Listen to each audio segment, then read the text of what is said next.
बात करते हैं। तो अगर हम बात करें एक्सेलरेशन होता क्या है, एक्सेलरेशन होता है the rate of change of velocity of an object is called the acceleration of object. मतलब चेंज इन वेलोसिटी के रेट को कहा जाता है एक्सेलरेशन। एक्सेलरेशन कैसी होती है, वेक्टर क्वांटिटी होती है। और वेक्टर का क्वांटिटी क्या होती है, ऐसी क्वांटिटी जिसमें हमें मैग्नीट्यूड के साथ साथ डायरेक्शन भी पता होना चाहिए, magnitude plus direction.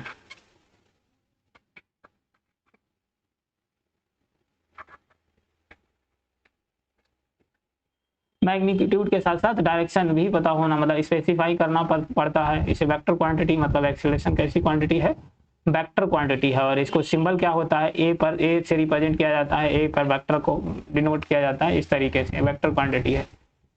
Its direction, और एक्सेलरेशन का डायरेक्शन क्या होता है, जो चेंज इन वेलोसिटी का डायरेक्शन होगा वही एक्सेलरेशन का डायरेक्शन हो जाता है। नॉट वेलोसिटी का डायरेक्शन नहीं, चेंज इन वेलोसिटी का डायरेक्शन होगा वही एक्सेलरेशन का डायरेक्शन हो जाएगा। अगर हम बात करते हैं यूनिट की, एक्सेलरेशन की यूनिट क्या होती है, इसकी यूनिट अगर हम एसआई की बात करते हैं, एसआई सिस्टम में तो ये होती है मीटर पर सेकेंड स्क्वायर, और सीजीएस में यूनिट होती है सेंटीमीटर पर सेकेंड स्क्वायर। यह एक्सेलरेशन की यूनिट्स। डायमेंशनल फॉर्मूला इसका क्या हो जाता है, डायमेंशनल फॉर्मूला हो जाता है m0L_t-2। यह है सेकेंड स्क्वायर है, टाइम मतलब कैपिटल टी है वो नीचे होगा, ऊपर आ जाएगा मतलब -2 हो जाएगा मीटर के लिए। एल से डिनोट किया जाता है, और एम क्या है, मास को डिनोट किया जाता है। यहाँ पर मास होता ही नहीं है, हम एक्सेलरेशन की बात करते हैं। तो ये इसका डायमेंशनल फॉर्मूला क्या आ गया, m0L_t-2। इसके बाद में बात करते हैं यूनिफॉर्म एक्सेलरेशन की। यूनिफॉर्म एक्सेलरेशन क्या होता है, कोई भी बॉडी यूनिफॉर्म एक्सेलरेशन कब होगी, मतलब कब हो रहा होगा, जब उसका मैग्नीट्यूड के साथ साथ डायरेक्शन भी चेंज ना हो, मतलब डायरेक्शन भी क्या रहे, कांस्टेंट रहे। Body said to be have uniform acceleration if magnitude and direction of the acceleration remains constant during motion of particle। मतलब पार्टिकल के मोशन के दौरान उसका मैग्नीट्यूड के साथ साथ डायरेक्शन भी चेंज नहीं होनी चाहिए, कांस्टेंट रहनी चाहिए। वो किस टाइप का एक्सेलरेशन होगा, यूनिफॉर्म एक्सेलरेशन कहा जाएगा। When particle moves with constant acceleration, जब कोई भी पार्टिकल है कांस्टेंट एक्सेलरेशन से मूव कर रहा है तो जो उसका पाथ है वो स्ट्रेट लाइन हो सकता है या फिर पैराबोलिक भी हो सकता है। कांस्टेंट एक्सेलरेशन से मूव कर रहा है तो उसका जो पाथ पैराबोलिक मतलब स्ट्रेट लाइन हो सकता है, पैराबोलिक भी हो सकता है। जैसे कि अगर हम बात करें, मान लो कोई पार्टिकल है कांस्टेंट एक्सेलरेशन से मूव कर रहा है तो एक्सेलरेशन कैसा है, कांस्टेंट। अगर एक्सेलरेशन कैसा है, कांस्टेंट, मतलब यूनिफॉर्म एक्सेलरेशन। तो एक्सेलरेशन कांस्टेंट है तो उसका पाथ स्ट्रेट लाइन भी हो सकता है, मतलब ये कैसा पाथ हो गया, स्ट्रेट लाइन हो गया। और कर्व्ड भी हो सकता है, मतलब पैराबोलिक भी हो सकता है। स्ट्रेट लाइन पाथ पैराबोलिक भी हो सकता है, जैसे कि ये पार्टिकल है कोई इस तरीके से, अब ये एक्सेलरेट कर रहा है, मान लो बी वेलोसिटी से यहाँ से ये थीटा एंगल से इसको मतलब प्रोजेक्ट किया, तो यहाँ से इसका एक्सेलरेशन है जो कैसा, मतलब ये हो जाएगा, प्रोजेक्टाइल मोशन की कंडीशन होती है। प्रोजेक्टाइल में थीटा एंगल से किसी भी पार्टिकल को वेलोसिटी से प्रोजेक्ट करते हैं तो यहाँ पर एक्सेलरेशन का जो पाथ कैसा हो जाएगा, पैराबोलिक। क्योंकि यहाँ पर अगर हम किसी भी पॉइंट की बात करते हैं एक्सेलरेशन क्या हो जाएगा, डाउनवर्ड लगेगा, किसके बराबर, जी के बराबर। चाहे हम इस पॉइंट की बात करते हैं तो एक्सेलरेशन डाउनवर्ड लग रहा है, वेलोसिटी इधर है, तो इसको ये क्या हो, इसका पाथ कैसा हो जाता है, पैराबोलिक पाथ हो जाता है। क्योंकि एक्सेलरेशन डाउनवर्ड, वेलोसिटी लग रहा है हॉरिजॉन्टली, मतलब इसका इस तरीके से टेंजेंट के अलॉन्ग वेलोसिटी लग रही है, क्योंकि यहाँ पर हॉरिजॉन्टल वेलोसिटी भी होगी, वर्टिकल का भी कंपोनेंट होगा। तो इसलिए जो यहाँ पर एक्सेलरेशन कैसा हो जाता है, पैराबोलिक पाथ और स्ट्रेट लाइन। मतलब अगर एक्सेलरेशन कांस्टेंट, यहाँ पर भी प्रोजेक्टाइल मोशन में भी एक्सेलरेशन कांस्टेंट रहता है और स्ट्रेट लाइन में भी कांस्टेंट रहता है। तो इससे यहाँ पर इसका पाथ स्ट्रेट लाइन भी हो सकता है और पैराबोलिक भी हो सकता है। अगर हम बात करते हैं व्हेन पार्टिकल स्टार्ट फ्रॉम, कोई भी पार्टिकल है रेस्ट से चलना शुरू करे, रेस्ट का मतलब उसकी जो इनिशियल वेलोसिटी है वो क्या होगी, जीरो होगी। t बराबर 0 पर, मतलब इनिशियल वेलोसिटी क्या होती है, 0। अगर कोई पार्टिकल रेस्ट से चलना शुरू करता है और कांस्टेंट एक्सेलरेशन से मूव करता है, then its path must be in straight line.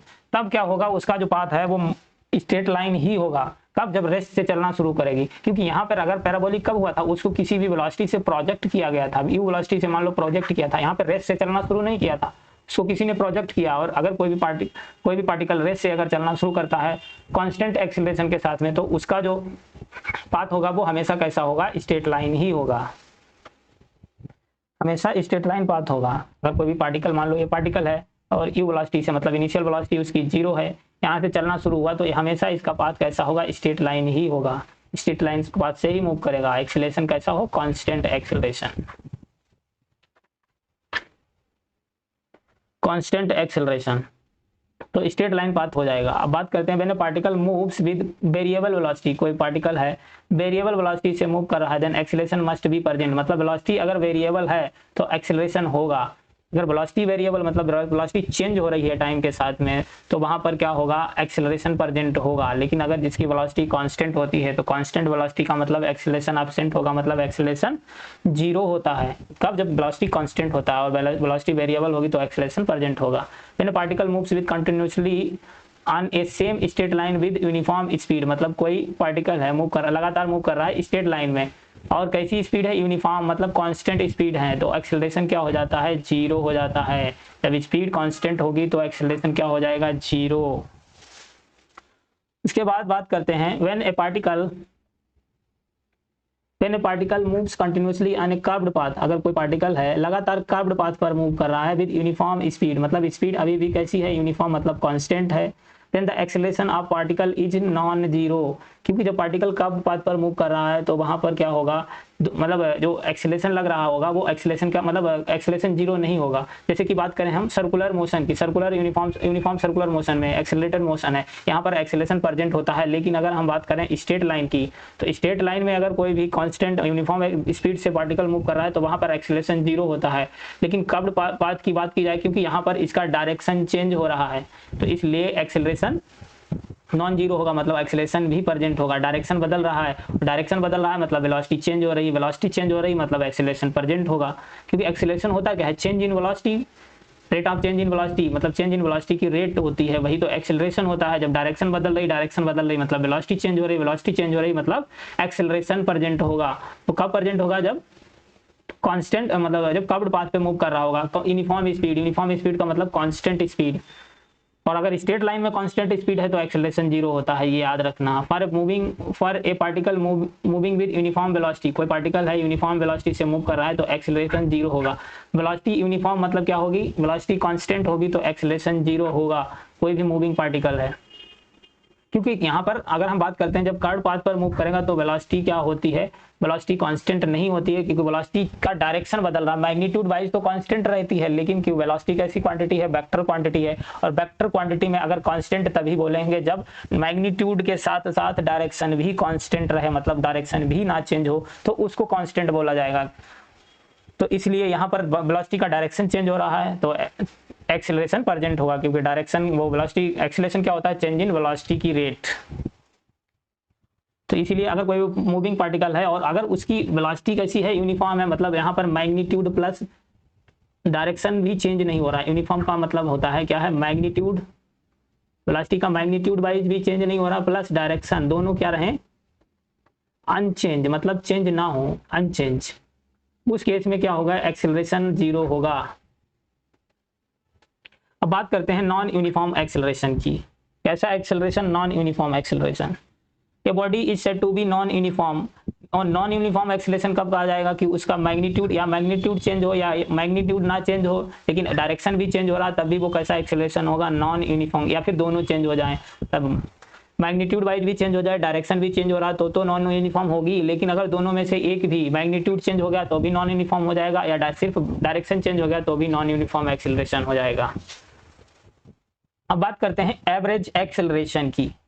Average acceleration क्या होता है, it is a ratio of total change in velocity divided by total time taken by the particle, total change in velocity divided by total time taken by the particle. जैसे कि यहाँ अगर हम बात करें average acceleration, average acceleration equal to होगा change in velocity divided by time interval delta t, या फिर इसको लिख सकते हैं V2 मतलब final velocity minus initial velocity, final in velocity minus initial velocity divided by delta T. तो ये होता है एवरेज एक्सेलरेशन। एवरेज एक्सेलरेशन कैसे निकालेंगे, change in velocity divided by time interval, final velocity minus initial velocity divided by time interval. अगर हम बात करते हैं इंस्टेंटेनियस एक्सेलरेशन की, इंस्टेंटेनियस एक्सेलरेशन मतलब किसी भी एक इंस्टेंट पर acceleration, it is the acceleration of a particle at particular instant of time, किसी इंस्टेंट टाइम पर एक्सेलरेशन को कहा जाता है इंस्टेंटेनियस एक्सेलरेशन। अब इंस्टेंटेनियस एक्सेलरेशन कैसे निकालेंगे, यहाँ पर अगर हम बात करें किसी भी इंस्टेंट पर एक्सेलरेशन कैसे निकालेंगे, उसके लिए क्या करना है, या तो लिमिट ले लो, delta limit delta t tends to 0, delta v change in velocity divided by time interval. या फिर हम इसको क्या लिख सकते हैं, वेलोसिटी को अगर हम डिफरेंशिएट कर देते हैं dv बाई dt, वेलोसिटी को अगर हम डिफरेंशिएट कर देते हैं तो भी क्या मिल जाएगा हमें, इंस्टेंटेनियस एक्सेलरेशन मिल जाएगा। और मैक्सिमम टाइम यही होता है, मतलब dv बाई dt मतलब वेलोसिटी का डिफरेंशिएट कर देंगे तो एक्सेलरेशन मिल जाता है। और अगर हमें पोजीशन या डिस्प्लेसमेंट वर्सेस इक्वेशन दे रखी है तो उसका हम क्या कर देंगे, डबल डिफरेंशिएशन। जैसे कि अगर हमें मान लो पोजीशन दे रखी हो, मान लो हमें एक्सेलरेशन निकालना है, अगर हमें पोजीशन मतलब कोई रेट दे रखी है delta R D square R vector divided by T T square, तो उसका क्या कर देंगे, डबल डिफरेंशिएशन, वहां से वेलोसिटी आ जाएगी। क्योंकि हम जानते हैं वेलोसिटी क्या होती है, v equal to D R divided by D T. अगर हम रेट या पोजीशन वर्सेस टाइम इक्वेशन को डिफरेंशिएट कर देते हैं तो हमें क्या मिल जाती है, वेलोसिटी का, उसको फिर से एक बार डिफरेंशिएट कर देंगे तो क्या मिल जाएगा, एक्सेलरेशन मिल जाएगा। फिर से एक बार मतलब डिफरेंशिएट करने के बाद क्या मिल जाएगा, एक्सेलरेशन मिल जाएगा। अब हम बात करते हैं, जैसे कि अगर हम एग्जांपल ले लेते हैं, मान लो इंस्टेंटेनियस एक्सेलरेशन के लिए कोई,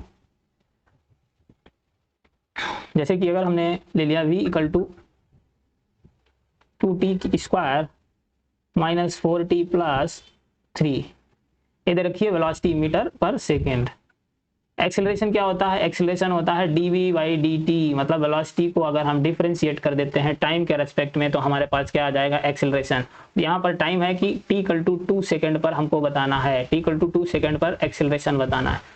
तो t स्क्वायर का एक्सेलरेशन क्या होता है, 2t, क्योंकि t की पावर n का अगर हम डिफरेंशिएट कर रहे हैं तो इसका डिफरेंशिएशन क्या आएगा, n इंटू टी की पावर n माइनस 1। अब यहाँ पर t की पावर 2 है, मतलब 2 इंटू टी की पावर 2 माइनस 1 मतलब क्या आ जाएगा, 2 माइनस 1 मतलब 1 हो जाएगा। तो यहाँ से 2 इंटू टी स्क्वायर का डिफरेंशिएशन 2t आ जाएगा, माइनस t का डिफरेंशिएशन क्या हो जाएगा, क्योंकि यहाँ पर इसकी पावर क्या है, 1 है, और 1 माइनस 1 करोगे मतलब t की पावर 0 हो जाएगी। किसी भी पावर 0 होने का मतलब वो वैल्यू 1 के बराबर हो जाएगी, मतलब यहाँ पर सिर्फ 4 बचेगा, प्लस 3 कांस्टेंट का डिफरेंशिएशन 0 होता है।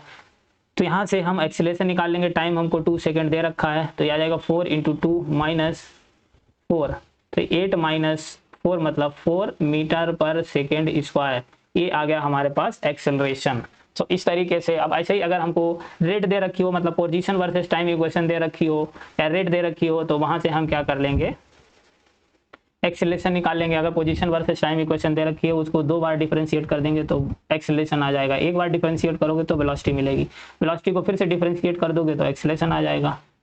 When particle moves with non uniform speed, कोई भी पार्टिकल है नॉन यूनिफॉर्म मतलब वेरिएबल स्पीड है, स्पीड क्या हो रही, चेंज हो रही है, क्योंकि स्पीड कैसी क्वांटिटी है, स्केलर क्वांटिटी, मतलब सिर्फ मैग्नीट्यूड वाइज ही चेंज होगी, डायरेक्शन से लेना देना नहीं है।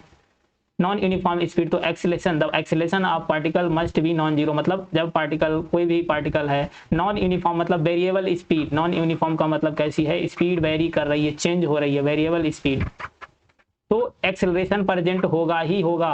अगर स्पीड कैसी है, वेरिएबल है, तो एक्सेलरेशन प्रेजेंट होगा। When the direction of average acceleration vector is the direction of change in velocity vector, मतलब जो एवरेज एक्सेलरेशन वेक्टर का डायरेक्शन होगा वो किसकी तरफ होगा, जो कि चेंज इन वेलोसिटी वेक्टर का डायरेक्शन होगा, वही डायरेक्शन हो जाएगा एवरेज एक्सेलरेशन वेक्टर का डायरेक्शन, जो उसका डायरेक्शन होगा वही डायरेक्शन हो जाएगा चेंज इन वेलोसिटी का डायरेक्शन, मतलब जो चेंज इन वेलोसिटी का डायरेक्शन हो जाएगा वही डायरेक्शन हो जाएगा एवरेज एक्सेलरेशन वेक्टर का direction. Acceleration which opposes the motion of body is called retardation, मतलब जो एक्सेलरेशन अपोज करता है मोशन को वो उसको कहा जाता है retardation. Acceleration which opposes the, ऐसा एक्सेलरेशन जो अपोज करता है तो उसको रिटार्डेशन कहते हैं। जैसे कि अगर हम बात करते हैं, मान लो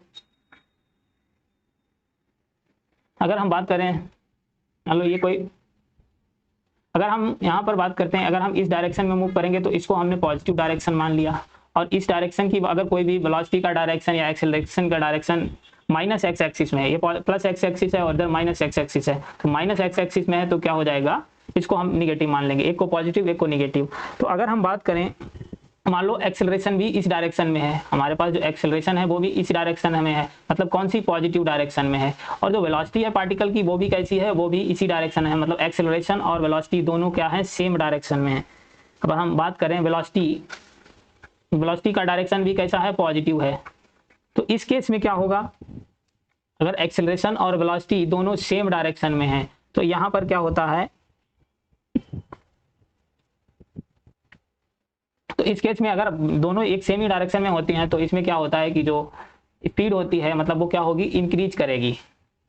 स्पीड क्या होती है, इस जो मतलब मैग्नीट्यूड ऑफ वेलोसिटी या स्पीड बोले तो इंक्रीज होगी। स्पीड स्पीड क्या होगी, मैग्नीट्यूड, वेलोसिटी का जो मैग्नीट्यूड होगा वो स्पीड हो जाएगी, मतलब स्पीड इंक्रीज करेगी। और अगर अपोजिट डायरेक्शन में हो गए, अगर बात करें हम अपोजिट डायरेक्शन में, मान लो कि एक्सेलरेशन, जैसे कि वेलोसिटी का डायरेक्शन यही मान लिया और एक्सेलरेशन का डायरेक्शन इधर मान लिया, एक्सेलरेशन निगेटिव डायरेक्शन में लगने लगा, तो इस केस में क्या होगा, वेलोसिटी की जो स्पीड है वो क्या होगी, डिक्रीज होती जाएगी। अगर दोनों इसी डायरेक्शन में हो जाए, एक्सेलरेशन वेलोसिटी दोनों डायरेक्शन सेम होगा तो स्पीड अप करेगी, बॉडी क्या करेगी, स्पीड अप। और दोनों अगर अपोजिट डायरेक्शन में, एक्सेलरेशन इधर वेलोसिटी इधर, तो क्या होगा, स्पीड डाउन करेगी, स्पीड डाउन। ये याद, बस इतना याद रखना, एक्सेलरेशन वेलोसिटी सेम डायरेक्शन में, चाहे वो निगेटिव डायरेक्शन में हो या पॉजिटिव डायरेक्शन पर, इस पर डिपेंड नहीं करता है। डायरेक्शन अगर सेम है दोनों का तो पार्टिकल की जो पार्टिकल है वो स्पीड अप होगा, और अगर अपोजिट डायरेक्शन में है तो स्पीड डाउन होगा।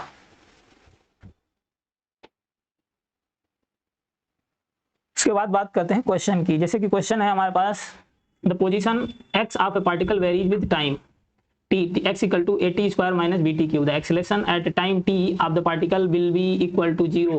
मतलब टाइम t पर जो पार्टिकल का एक्सेलरेशन है वो क्या है, 0 है। तो हमें वो टाइम बताना है, t is equal to, t किसके बराबर है, हमें क्या दे रखा है, पोजीशन वर्सेस टाइम इक्वेशन दे रखी है। तो हम यहाँ पर क्या करेंगे, इसको एक बार डिफरेंशिएट कर देंगे। हम जानते हैं v इक्वल टू क्या होता है, dx, मतलब dx divided by dt। Position versus time equation को डिफरेंशिएट कर देते हैं तो हमारे पास क्या आ जाती है, वेलोसिटी। तो यहाँ से इसको डिफरेंशिएट करेंगे, ये क्या है, कांस्टेंट है, टी स्क्वायर का डिफरेंशिएशन 2t होता है, माइनस b कांस्टेंट है, और टी क्यू का डिफरेंशिएशन क्या हो जाएगा, 3t स्क्वायर। ये आ गया। अब हमें क्या चाहिए, एक्सेलरेशन। तो एक्सेलरेशन क्या होता है, इसको वेलोसिटी को डिफरेंशिएट कर दो, मतलब dv बाई dt कर दो। तो यहाँ से इसको फिर से डिफरेंशिएट कर दो, ये कांस्टेंट है, 2t का डिफरेंशिएशन, मतलब t का डिफरेंशिएशन क्या हो जाएगा, तो 2a आ गया, t का डिफरेंशिएशन क्या हो जाएगा, 1 हो जाएगा, कि t का डिफरेंशिएशन क्या हो जाएगा, 1 हो जाएगा, माइनस b कांस्टेंट है, मतलब ये आ गया 3b कांस्टेंट है, 3b, t स्क्वायर का डिफरेंशिएशन 2t हो जाएगा। तो यहाँ से हमें क्या कर देना है, एक्सेलरेशन को रख देना है 0। क्वेश्चन में कह रहा है कि जो टाइम t पर एक्सेलरेशन क्या हो गया, 0। तो ये हो गया 2a minus 6bt, minus 6bt। Acceleration को 0 रख दिया, यहाँ से हमारे पास टाइम कितना आ जाएगा, 2a equal to 6bt। 2a 3 times चला जाएगा, मतलब t कितना आ जाएगा, a डिवाइडेड बाई 3b। मतलब कौन सा ऑप्शन करेक्ट हो जाएगा, a डिवाइडेड बाई 3b, मतलब थर्ड ऑप्शन करेक्ट हो जाएगा। उसके बाद में बात करते हैं, नेक्स्ट क्वेश्चन है, the velocity of a body depends on time according to the equation b equal to 20 plus 0.1 t square the body has. अब यहाँ पर बताना है, ये क्वेश्चन वेलोसिटी दे रखी है हमको बताना है एक्सेलरेशन कैसा है, यूनिफॉर्म है, यूनिफॉर्म रिटार्डेशन है, यूनिफॉर्म नॉन यूनिफॉर्म एक्सेलरेशन है। तो हम क्या करते हैं, वेलोसिटी को डिफरेंशिएट कर देते हैं, a equal to dv by dt। ये 20 क्या है, कांस्टेंट का डिफरेंशिएशन 0 हो जाएगा, प्लस 0.1 कांस्टेंट है, टी स्क्वायर का डिफरेंशिएशन 2t होता है। तो हमारे पास जो एक्सेलरेशन आ रहा है वो कितना आ रहा है, 0.2t, मतलब ये एक्सेलरेशन टाइम पर डिपेंड कर रहा है, और कैसा आ रहा है, पॉजिटिव आ रहा है। तो टाइम पर डिपेंड कर रहा है, टाइम पर डिपेंड कर रहा है मतलब क्या होगा, नॉन यूनिफॉर्म। टाइम के साथ में एक्सेलरेशन क्या होगा, चेंज होगा, टाइम बढ़ता जाएगा, एक्सेलरेशन बढ़ता जाएगा। मतलब यहाँ पर एक्सेलरेशन कैसा है, वेरिएबल एक्सेलरेशन है, मतलब नॉन यूनिफॉर्म एक्सेलरेशन है। और पॉजिटिव आ रहा मतलब एक्सेलरेशन है, रिटार्डेशन नहीं है। तो रिटार्डेशन वाला तो ऑप्शन कैंसिल हो गया, नॉन यूनिफॉर्म वाला भी कैंसिल हो गया, 0 भी नहीं होगा, मतलब थर्ड ऑप्शन करेक्ट हो जाएगा। नॉन यूनिफॉर्म एक्सेलरेशन मतलब वेरिएबल एक्सेलरेशन होगा, क्योंकि टाइम पर डिपेंड कर रहा है। इसके बाद में बात करते हैं next question, the displacement of particle is given by. तो पार्टिकल है जिसका डिस्प्लेसमेंट दे रखा है y equal to a plus bt minus plus C t square minus D t की power 4, the initial velocity and acceleration respectively. तो हमको क्या बताना है, पार्टिकल की इनिशियल वेलोसिटी और एक्सेलरेशन। इनिशियल वेलोसिटी का मतलब है कि वेलोसिटी बतानी है, वेलोसिटी 8t बराबर 0, मतलब t बराबर 0 टाइम पर वेलोसिटी को क्या कहा जाएगा, इनिशियल वेलोसिटी। इनिशियल वेलोसिटी, तो यहाँ पर जो हमारे पास क्या दे रखी है, पोजीशन। तो वेलोसिटी क्या होगी, इसको अगर हम डिफरेंशिएट कर देते हैं, डिस्प्लेसमेंट दे रखा है, डिस्प्लेसमेंट को अगर हम डिफरेंशिएट कर देते हैं टाइम के रेस्पेक्ट में, तो क्या आ जाएगा, वेलोसिटी मतलब v equal to dy by dt जो डिस्प्लेसमेंट बाई इक्वल टू दे रखा बाई को इसको टाइम के रेस्पेक्ट में डिफरेंशिएट कर देंगे तो हमारे पास आ जाएगी वेलोसिटी। तो ये क्या है कांस्टेंट, ये क्या है कांस्टेंट, कांस्टेंट का डिफरेंशिएशन क्या होगा 0 plus B T, B constant है और टी का डिफरेंशिएशन क्या होता है 1 होता है, मतलब सिर्फ बी बचेगा। उसके बाद में प्लस सी टी स्क्वायर, सी कांस्टेंट है और टी स्क्वायर का डिफरेंशिएशन क्या होता है 2t, मतलब क्या आ जाएगा 2ct। फिर माइनस, फिर d कांस्टेंट है, t की पावर 4 है और हम जानते हैं t की पावर n का अगर हम डिफरेंशिएशन करते हैं तो n इंटू टी और n माइनस 1। तो यहाँ पर क्या है n की जगह पे 4 है, मतलब 4 इंटू 4 माइनस 1, t की पावर क्या हो जाएगी 4 माइनस 1 मतलब 3 हो जाएगी। तो यहाँ से हम लिख देंगे 4dt/q। ये तो हमारे पास क्या आ गई वेलोसिटी। अब वेलोसिटी मतलब इनिशियल वेलोसिटी बतानी है, इनिशियल मतलब हम यहाँ पर क्या रख देंगे t बराबर 0 रख देंगे।